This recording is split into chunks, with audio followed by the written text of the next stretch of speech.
Litre petrol चाहिए कि 100 रुपए लीटर चाहिए। आज वही बाबा रामदेव जी अपनी गाड़ी के अंदर 100 रुपए लीटर का पेट्रोल डलवा रहे हैं। अगला कदम क्या रहने वाला है कांग्रेस पार्टी? आज तक का इतिहास है ये कि भी कभी किसी सरकार ने, जो हरियाणा में रही है, कभी किसी सरकार ने एकदम से इतना कलेक्टर रेट कभी नहीं बढ़ाया। अब वो कलेक्टर रेट बढ़ाने के बाद वो है क्या, रेवेन्यू इकट्ठा करना है, लोगों के पैसे, लोगों के पास पैसे कनाल में तो ऐसे है ना जैसे कि सड़कों पे गिरे पड़े हैं। इतना अमीर हमारा शहर कर दिया इन्होंने स्मार्ट सिटी बना करके कि लोगों के पैसे सड़कों पे गिरे पड़े। 120-630-2325 720-630-2325 ये हमारे करनाल के लिए मैं अपना एक नंबर जारी कर रहा हूं। जो वार्ड, जितने वार्ड है हमारे करनाल के अंदर 20 वार्ड हैं, 20 वार्ड के अंदर जितनी लोगों की समस्याएं हैं, चाहे उनकी सीवरेज से समस्या है, कोई पानी की समस्या है, कोई सड़क की समस्या है, या और भी कोई जो आज सरकार के अंदर समस्या रहती है, राशन कार्ड में जो लोगों का राशन काट दिया गया है वो समस्याएं हैं। अगर ऐसी कोई भी समस्या किसी भी भाई के पास है तो हमें कॉल करें। सबसे आज का जो दिन एक ऐतिहासिक दिन, आज एक तो बैसाखी का दिन है और दूसरा हमारे देश के संविधान के निर्माता डॉक्टर भीमराव अंबेडकर जी की जयंती है, जिन्होंने इस देश का संविधान लिखा, जिसके अंदर हर वर्ग के लोगों को एक आज़ादी मिले और उन्हें अपने इच्छा अनुसार काम करने का इस देश में मौका मिले, रहने का मौका मिले। तो ऐसा संविधान डॉक्टर साहब भीमराव अंबेडकर जी ने हमारे देश को दिया। लेकिन अफसोस कि आज उस संविधान की जो दशा है वो किस तरीके से ये सरकार इस संविधान को कुचलने में लगी हुई है, आप सभी इस भली बुद्धि जानते हैं और भली अच्छी तरीके से आपको दिख रहा है कि आज लोगों को जो समस्याओं का सामना करना पड़ रहा है वो बहुत ही अपने आप में एक शर्मनाक बात है। इस आज़ाद देश के अंदर जो 70 साल इस देश की आज़ादी को हो गए हैं, उस देश की आज़ादी के अंदर आज हमें फिर गुलामी जैसा महसूस हो रहा है। ये बहुत ही एक शर्मनाक बात है हमारे लिए। आज हम सब साथी, हमारे साथ प्रमोद शर्मा जी हैं, श्रवण जी हैं, नीतीश भाई हैं, इधर ये एडवोकेट सुनील बस्ताड़ा जी हैं, करण सोडी जी हैं, राहुल भारती हैं, दीपक जी हैं। मुद्दे करनाल के अंदर लगातार जो समस्याएं हमारे को देखने को मिल रही हैं, हम लोगों के बीच में रहते हैं, लोगों से मिलते हैं, तो कई लोग जो हैं खुल करके इस सरकार के खिलाफ नहीं आ पाते हैं। कुछ डर, कोई भय जो लोगों के बीच में है। के पीछे एक हमने 9 सेक्टर के अंदर जो कॉन्वेंट स्कूल से काफ़ी सड़कों को कनेक्ट करती है, हाईवे को कनेक्ट करती है, खूबसूरत पार्क को कनेक्ट करती है, सेक्टर 9-8 पार्ट 2 को कनेक्ट करती है, उधर कुंजपुरा रोड को कनेक्ट करती है। उस सड़क का इतना बुरा हाल था और वहाँ के स्थानीय जो निवासी थे, वहाँ के जो रहने वाले लोग थे, वो इतना बुरे हाल मतलब उनके थे कि भी सारा दिन उस सड़क पे धूल मिट्टी उड़ना। सरकार ने सड़क को उखाड़ दिया, लेकिन लगातार 3 महीने तक उसकी सूध नहीं ली जा रही थी।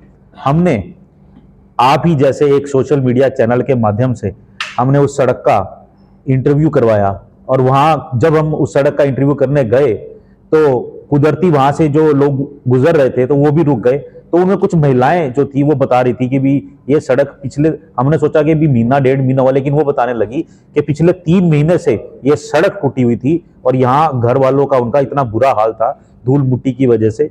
तो जब हमने वो न्यूज़ चलवाई और जब वो स्थानीय लोग निकल के बाहर आए और जब उस न्यूज़ को सरकार ने देखा कि अब लोग भी निकल के घरों से बाहर आने लग गए हैं हमारे खिलाफ, तो उन्होंने फटाफट उस सड़क के ऊपर रोडी डलवा के 1 हफ्ते के अंदर काम चालू करवा दिया। देखिए, जनता के अंदर इतनी शक्ति होती है, अगर वो सरकार बना सकती है तो वो सरकार गिरा भी सकती है। और सबसे बड़ी बात यह है कि जनता को डरना नहीं चाहिए। आपने उनको वोट दे रखी है, डरना उनको चाहिए जिन्होंने आपसे वोट ले रखी है कि अगर हम काम नहीं करेंगे तो कल को हमारी सत्ता जा सकती है।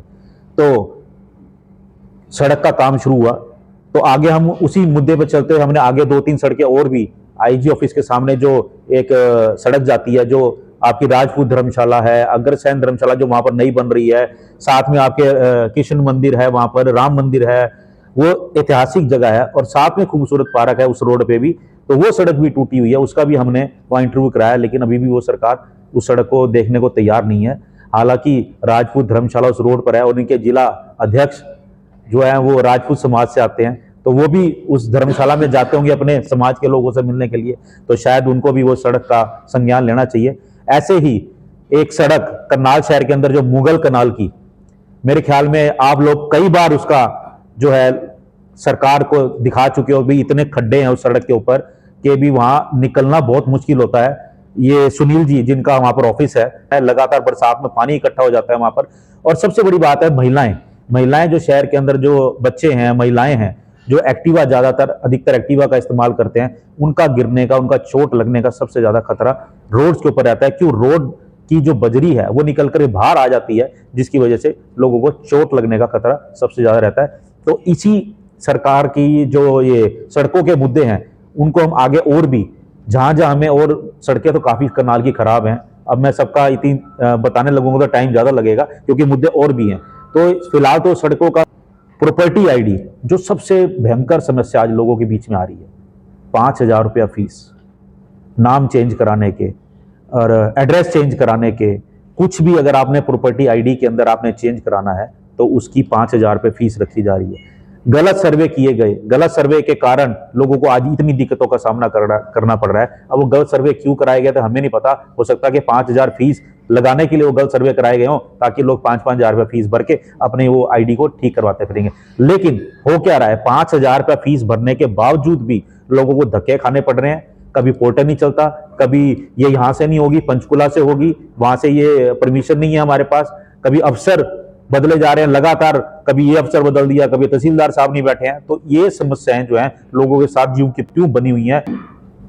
फिर उसमें 5,000 उन्होंने शायद पता नहीं कह रहे हैं कि वो करा है, मतलब कि 20,000 का जंप आज तक का इतिहास है ये, कि भी कभी किसी सरकार ने जो हरियाणा में रही है, कभी किसी सरकार ने एकदम से इतना कलेक्टर रेट कभी नहीं बढ़ाया। अब वो कलेक्टर रेट बढ़ाने के बाद वो है क्या, रेवेन्यू इकट्ठा करना है, लोगों के पैसे, लोगों के पास पैसे कनाल में तो ऐसे है ना जैसे कि सड़कों पे गिरे पड़े हैं। इतना अमीर हमारा शहर कर दिया इन्होंने स्मार्ट सिटी बना करके कि लोगों के पैसे सड़कों पे गिरे पड़े हैं, उठा करके ला करके सरकार को दे देंगे। तो ये मुद्दा था एक प्रॉपर्टी आईडी का। कांग्रेस पार्टी लगातार इन मुद्दों को उठाती है। स्थानीय जो पत्रकार हैं, हमारे जो लोकल पत्रकार हैं, मैं उनका धन्यवाद करना चाहता हूं कि वो लोग हमारी इन समस्याओं को, जनता की इन समस्याओं को लगातार उठाते हैं। लेकिन जिस प्रकार से जब राज था कांग्रेस का, तो कांग्रेस के राज के अंदर हर किसी को आजादी थी, बोलने की आजादी थी, दिखाने की आजादी थी अपने न्यूज चैनल्स के ऊपर। क्या आज वो आजादी है? आप लोग सब समझदार हैं, क्या वो आजादी है? सिर्फ एक लोकल न्यूज चैनल्स को छोड़ के मैं देख रहा हूं कि कहीं किसी न्यूज चैनल्स पे कोई आजादी नहीं है। अगर 1 मिनट की कोई न्यूज इस सरकार के खिलाफ चलती है तो उसे बंद करा दिया जाता है।